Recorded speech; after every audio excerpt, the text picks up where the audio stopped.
The genocide games, that is what Republican Congressman Michael Waltz of Florida is calling the Beijing Olympics in a TV ad. He says NBC won't run this commercial because it calls out U.S. corporations sponsoring the games. The world's greatest athletic showcase. But just outside the show, rape, genocide, slave labor. American companies are drunk on Chinese dollars, entangled with communist dictators committing atrocities.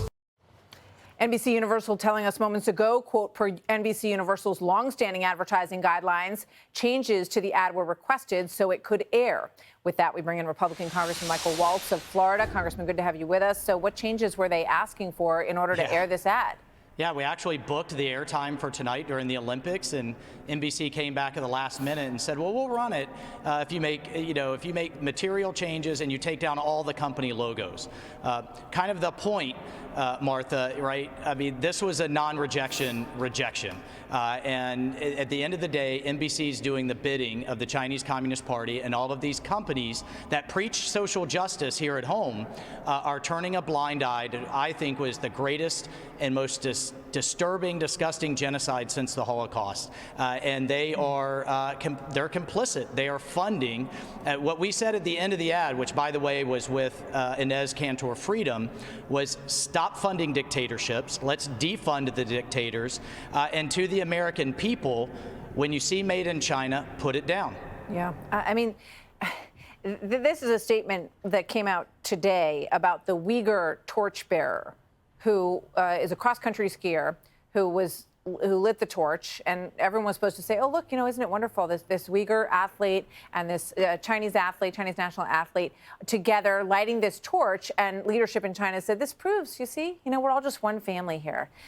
So here's what they said: the Beijing Winter Games torchbearers are highly representative and in keeping with the criteria of selection of torchbearers. Oh, this is a soundbite. Sorry, watch.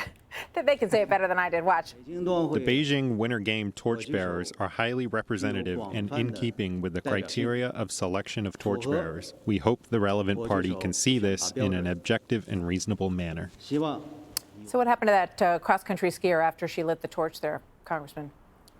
Well, I think that was just as coerced as the Chinese tennis player Peng Shuai, who made a sexual assault allegation, a credible one. She's since been silenced and has now retracted it under coercion. Look, at the end of the day, these companies like Nike, who get their cotton from Western China, Coca-Cola, who gets its sugar, are benefiting and profiting off of modern-day slavery. And again, we're going to call out that hypocrisy, and the American people in the wake of COVID are waking up to it, Martha. When the Chinese Communist Party is threatening to turn off our pharmaceuticals and our supply chains that make our economy go, they know that this is now not just a jobs or a human rights issue, it's a national security issue. And I just heard from a member of my staff who was in a diner in North Florida, and the person next to her asked that the Olympics be turned on, and the waitress said, "Ma'am, we don't support genocide in this establishment." So our message to the American people: we got to start voting with our wallet. And when we have a Chinese dictatorship that talks about replacing the American dream with the China dream, that's not a world I want our kids or grandkids growing up in. And it starts now. We've got to make a stand. I think there's a lot of people that are tuning these games out because they're feeling, as they watch all of this unfold, what you've been talking about for months and months, that it never should have happened. This shouldn't be happening in the environment that where a million Uyghurs are in concentration camps. I don't know what else you call it when people's heads get shaved and they get taken off in trucks and vehicles and trains. No, that's absolutely right. And look, the IOC tries to play this game. We don't play politics. It's all just about the sports. Yet they banned the Olympics in South Africa over apartheid. They banned the South African Olympic athletes from even participating for 30 years. Yet they turn a blind eye when it comes to China. And the only difference that I can point to is the amount of money involved. Look, the American people see through the hypocrisy, whether it's these companies or the IOC, and that's why NBC's ratings are in the tank. They've only had about half the viewership that they've had before.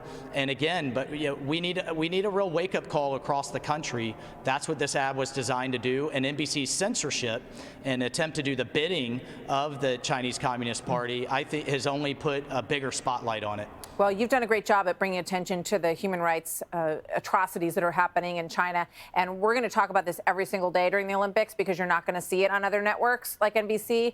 It's a very important issue. And I encourage everybody to go to the internet, pull up your ad, look at the whole thing. We only played a clip of it here, but it's an important message. Michael Waltz from Florida, thank you very much.